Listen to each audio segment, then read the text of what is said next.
হঠাৎ আয়লার চেহারা বদলে যেতে থাকে। বোঝা যায় ওর শরীরে কিছু ভর করেছে। ওর ফেস বদলে যায়, গলার স্বর বদলে কর্কশ হয়ে এক পুরুষ কণ্ঠে রূপ নেয়। আয়লা ঘরের ছাদে উল্টা হয়ে ঝুলে পড়ে এবং ডাক্তার আতিয়াকে বিশ্রী গালিগালাজ হুমকি দিতে থাকে। সে বলে, আমি তোর মেয়েকে মেরে ফেলব। আতিয়া বলে, তোমার হুমকির আমি ভয় পাই না। তুমি কি জানো আমার মেয়ের নাম কি? আয়লা বলে, তোর মেয়ের নাম গামজে। তোর মেয়ের মৃত্যু কিভাবে হবে জানিস? ট্রাকের চাপায় ওর মাথা পিষ্ট হবে।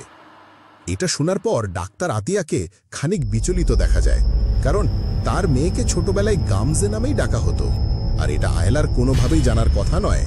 জেরিন আয়লার দিকে তাকিয়ে বলে, তুমি কে? আয়লা বলে, আমি মানুষের গলিত মাংস ভক্ষণ করি। আমি মৃত্যুর দূত। আমি জুহন্না বংশের একজন জিন। জুহন্না? আতিয়া ওর দিকে